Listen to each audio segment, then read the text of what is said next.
Hi dears, welcome to Home Queen Treats.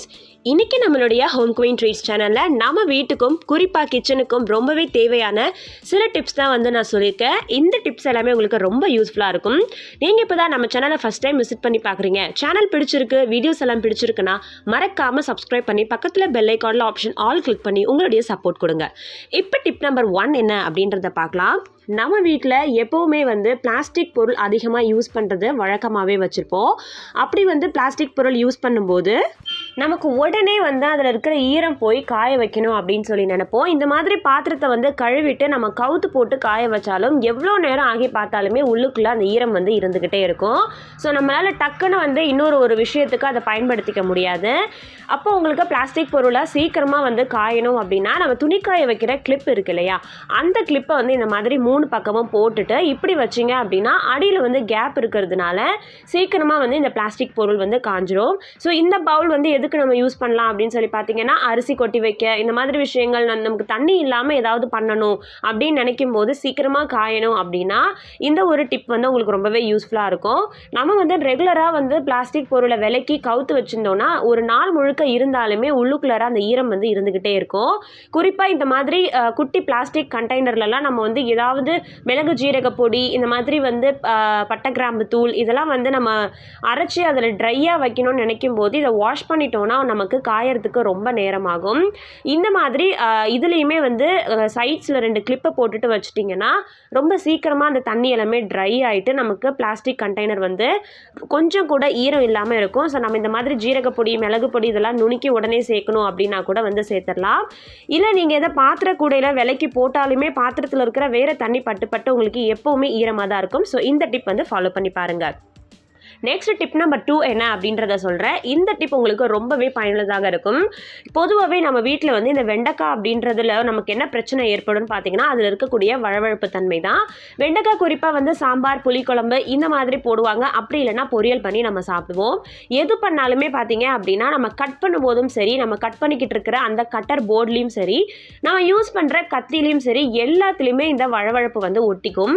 So நம்ம வெண்டைக்காய் அரிஞ்சிட்டு அதுக்கப்புறம் வேறு ஏதாவது காய் அறியணும் அப்படின்னாலும் அந்த கட்டர்லையோ இல்லை அந்த கத்திலையோ இருக்கிற வழவழப்பால் நமக்கு வேறு காய், வெங்காயம் இந்த மாதிரிலையுமே நமக்கு அந்த வழவழப்பு வந்து இருந்துகிட்டே இருக்கும். ஸோ கிச்சனில் வந்து நம்ம இந்த வெண்டைக்காய் பண்ணும்போது மட்டும் பார்த்தீங்கன்னா ரொம்பவே நமக்கு இரிட்டேட்டாக இருக்கும். அதுக்கு நான் இன்றைக்கி ஒரு சூப்பரான ஒரு தீர்வு சொல்லியிருக்கேன். கண்டிப்பாக வீடியோவை ஸ்கிப் பண்ணாமல் பாருங்கள், உங்களுக்கு புரியும்.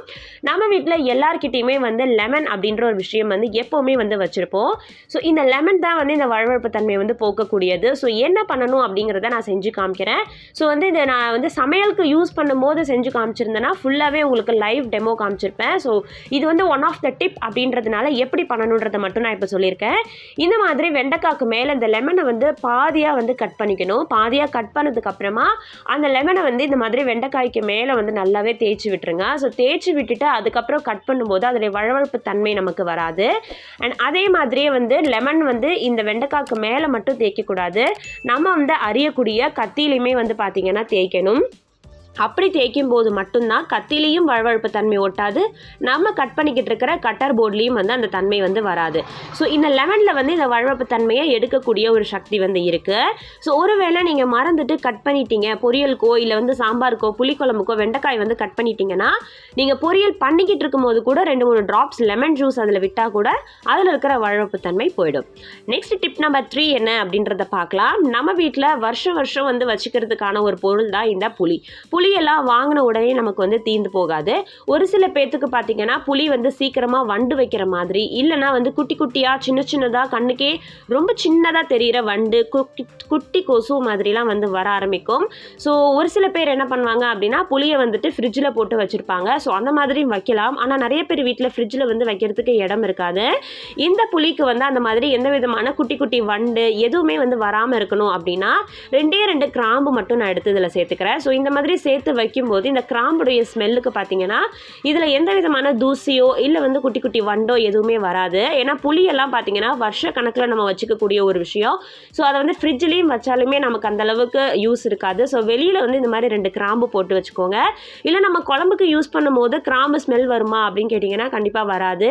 ஏன்னா நம்ம இவ்வளோ புளிக்கு கிட்டத்தட்ட ஒரு குட்டி கிராம்பு தான் போடுறோம். ஸோ புளி இன்னுமே உங்களுக்கு ஒரு டப்பா நிறையா இருந்தாலுமே அதுக்குமே நீங்கள் 2 கிராம்பு சேர்த்தாலே போதும். இந்த மாதிரி சேர்க்கறதுனால எத்தனை வருஷம் ஆனாலுமே உங்களுடைய புளியில் வந்து எந்த விதமான வண்டோ இல்லை வேறு ஏதாவது வந்து வரவே வராது. கண்டிப்பாக வந்து இந்த டிப் நீங்கள் ட்ரை பண்ணி வச்சுக்கோங்க. ரொம்பவே உங்களுக்கு யூஸ்ஃபுல்லாக இருக்கும். வெளியிலையும் நீங்கள் வந்து வச்சுக்கலாம். நெக்ஸ்ட் டிப் நம்பர் 4 என்ன அப்படின்றத பார்க்கலாம். இப்போ வந்து வெயில் காலம் அப்படின்றதுனால எல்லாத்துக்குமே பார்த்தீங்க அப்படின்னா ஜில்லுன்னு ஐஸ் வாட்டர் குடிக்கணும் அப்படின்னு தான் நினைப்பாங்க. ஆனால் நிறைய பேத்துக்கு வந்து ஐஸ் வாட்டர் வந்து உடம்புக்கு ஒத்துக்காது. அதே மாதிரி பானை தண்ணி வச்சா கூட அந்த பானை தண்ணியால் சளி பிடிக்கும். இந்த மாதிரி ஒரு மெத்தட் வந்து ஃபாலோ பண்ணி பாருங்கள். காட்டன் துணி எடுத்து நல்லாவே வந்து ஈரமாக்கிட்டு இந்த மாதிரி நம்ம குடிக்கிற தவளை தண்ணியில் வந்து சுற்றி வச்சுருங்க. ஒரு 1 மணி நேரம் இல்லைனா 2 மணி நேரத்துக்கு அப்புறம் இந்த துணியோடைய தண்ணி எல்லாமே காயும் போது திரும்ப வந்து நீங்கள் ஒரு 1/2 கிளாஸ் 1 கிளாஸ் தண்ணி வந்து நினச்சி விட்டுக்கிட்டே இருந்தீங்கன்னா தண்ணி எப்போவுமே பார்த்தீங்கன்னா கூலிங்காகவே இருக்கும். இதனால் உங்களுக்கு சளியும் பிடிக்காது. கண்டிப்பாக இந்த டிப் வந்து ஃபாலோ பண்ணி பாருங்கள். நெக்ஸ்ட் டிப் நம்பர் 5 என்ன அப்படின்றத பார்க்கலாம். நான் வந்து என்னுடைய ப்ரீவியஸ் வீடியோவில் சொல்லியிருப்பேன். பூண்டு வந்து இந்த மாதிரி கெட்டு போகாமல் இருக்கணும் அப்படின்னா அதோடைய மேல் பகுதியில் இருக்கிற தோலை மட்டும் எடுத்துகிட்டு வெயிலில் காய வச்சுக்கோங்க. கெட்டு போகாமல் இருக்கும், ரொம்ப நாளைக்கு வச்சுக்கலாம் அப்படின்னு நான் சொல்லியிருந்தேன். ஸோ பூண்டு வந்து உரிக்கிறது அப்படின்றது ரொம்ப கஷ்டமான விஷயம் இல்லத்தரசிகளுக்கு. குறிப்பாக இந்த ரமலான் மாதத்தில் அதிகமாக வந்து இஞ்சி பூண்டு தான் தேவைப்படும். இந்த மாதிரி வந்து ஒரு 2 பவுல் இல்லை 1 பவுல் அளவுக்கு பூண்டு எடுத்து இந்த மாதிரி நம்ம சமையலுக்கு யூஸ் பண்ணக்கூடிய எண்ணெயை வந்து தடவி வச்சுக்கலாம். தடவுனதுக்கு அப்புறமா வெயிலில் ஒரு 6லேருந்து 7 மணி நேரம் நல்லாவே வந்து காய வச்சுக்கலாம். நல்லா சுள்ளுன்னு அடிக்கிற வெயிலாக இருக்கட்டும்.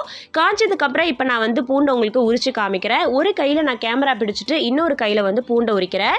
ஒரு கையில் பூண்டு உரிக்கிறது அப்படின்றது ரொம்பவே பாசிபிள் இல்லாத ஒரு விஷயம். ஆனால் இந்த மாதிரி எண்ணெய் தடவி வெயிலில் காய வச்சுட்டு உரிக்கும் போது நம்ம உரிக்கவே தேவையில்லை. அப்படியே தானாக வந்து தோல் தனியாக பூண்டு தனியாக வந்துடும்.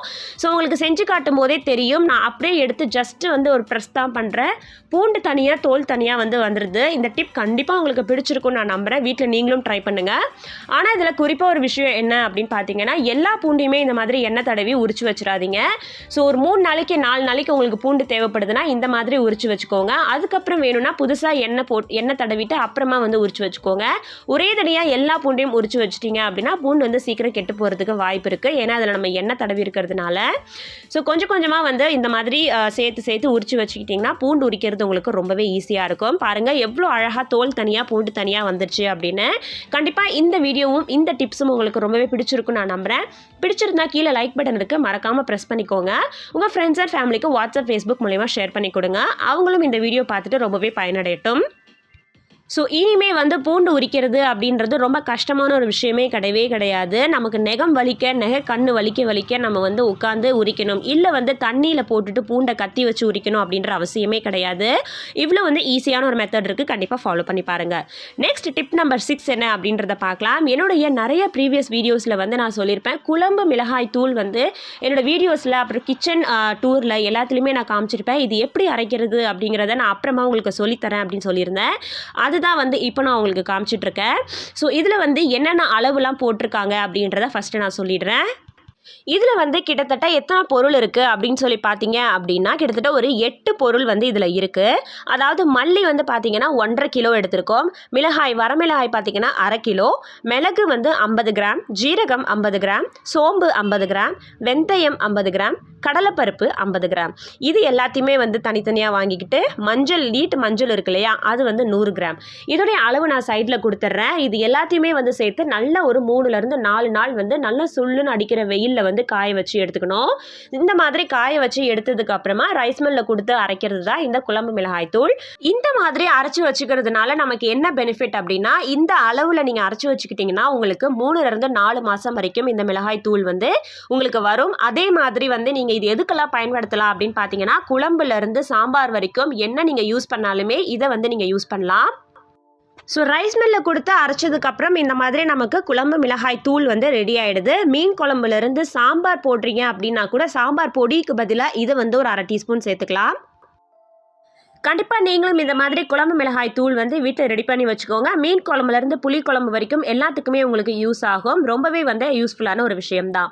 ஸோ இந்த வீடியோஸில் இந்த டிப்ஸ் எல்லாமே கண்டிப்பாக உங்களுக்கு பிடிச்சிருக்குன்னு நான் நம்புகிறேன். இந்த டிப் எல்லாம் உங்களுக்கு பிடிச்சிருந்தா மறக்காமல் உங்கள் ஃப்ரெண்ட்ஸ் அண்ட் ஃபேமிலிக்கு வாட்ஸ்அப் ஃபேஸ்புக் மூலிமா ஷேர் பண்ணி கொடுங்க. கமெண்ட் செக்ஷன்லேயும் உங்களுக்கு பிடிச்சிருக்கா அப்படின்றத தெரியப்படுத்துங்க. அப்போ தான் நெக்ஸ்ட் வீடியோஸ் போடுறதுக்கு எனக்கு ரொம்பவே மோட்டிவேஷனாக இருக்கும். அண்ட் வீடியோவை மறக்காமல் லைக் பண்ணிவிடுங்க. உங்கள் ஃப்ரெண்ட்ஸுக்கும் ஃபேமிலிக்கும் மறக்காமல் ஷேர் பண்ணி கொடுங்க. தேங்க்யூ.